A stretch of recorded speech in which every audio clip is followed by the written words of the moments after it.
রাজ্যের মুখ্যমন্ত্রীর অনুপ্রেরণার যোগাযোগ ব্যবস্থার উন্নয়নের লক্ষ্যে পথশ্রী চতুর্থ পর্বের মধ্য দিয়ে রাজ্য জুড়ে পিচের রাস্তা ও ঢালাই রাস্তার কাজের সূচনা করা হচ্ছে।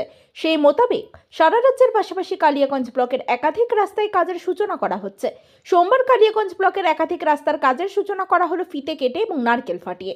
এদিন রাস্তার কাজের সূচনা অনুষ্ঠানে উপস্থিত ছিলেন পঞ্চায়েত সমিতির সভাপতি হিরণময় সরকার, জেলা পরিষদের 2 কর্মাধ্যক্ষ নিতাই বৈশ্য, লতা সরকার, অপর জেলা পরিষদের সদস্য রামদেব সাহানি, মুস্তাফানগর গ্রাম পঞ্চায়েতের প্রধান গোলাম মুস্তাক সহ স্থানীয় জনপ্রতিনিধিরা। এদিন বনিকা এলাকার রাস্তার কাজের উদ্বোধনে এসে জেলা পরিষদের পূর্ত কর্মাধ্যক্ষ নিতাই বৈশ্য বলেন, রাজ্যের মুখ্যমন্ত্রী পথশ্রী প্রকল্পের মধ্য দিয়ে রাস্তার কাজ করেছেন যেন কোনো গ্রামের রাস্তা কাঁচা না থাকে। আজ কালিয়াগঞ্জ ব্লকের বোচাডাঙ্গা, মুস্তাফানগর ও মালগাঁও গ্রাম পঞ্চায়েতের অধীনে 5টি রাস্তার কাজের সূচনা হলো আনুমানিক 4 কোটি টাকা ব্যয়ে। তিনি আরও বলেন, রায়গঞ্জের বিজেপির সাংসদ ও কালিয়াগঞ্জের বিধায়ক শুধু প্রতিশ্রুতি দিয়ে গিয়েছেন, ফলে গ্রামের মানুষদের মধ্যে ক্ষোভ বাড়ছে, যা তারা রাস্তা উদ্বোধন গিয়ে মানুষ তাদের কাছে ক্ষোভ প্রকাশ করেছে।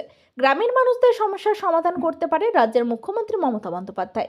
আগামী 1.5 মাসের মধ্যে যদি রাস্তার কাজ সম্পূর্ণ না হয়, স্থানীয় তৃণমূলের জনপ্রতিনিধিদের ঘেরাও করে রাখবেন, তারপর তারা কথা বলতে আসবেন।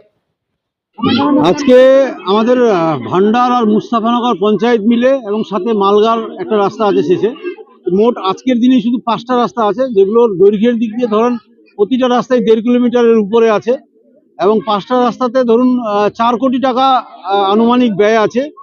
এই টাকায় পথশ্রী 4 ফেজের মধ্যে দিয়ে আজকে আমাদের এই 3টা পঞ্চায়েতে এই রাস্তাগুলো আমরা উদ্বোধন করলাম। মানুষের ক্ষোভ বিক্ষোভ যে আগের থেকে প্রতিশ্রুতি দেওয়া হয়েছে কিন্তু রাস্তার কাজ হয়নি, আবারও কি সেই হবে?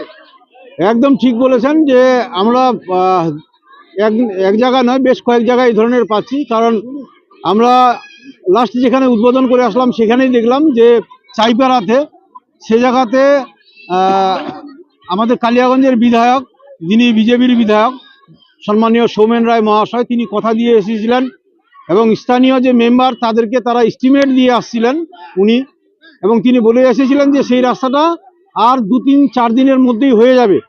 রাস্তার টাকা এবং সাথে এস্টিমেট দেওয়ার পরেও সেই রাস্তাটার কাজ হয়নি। নর্মালি যখন আজকে আমরা উদ্বোধন করতে গেছিলাম, সেখানকার মানুষ প্রথম বলছে যে এখানে এমএলএ আর এমপি দুজনেই এসে বলে গেছেন, এমপি সাহেব বলে গেছিলেন যে নির্বাচনের জিতার পরেই কিছুদিনের মধ্যে তিনি রাস্তা করে দিবেন।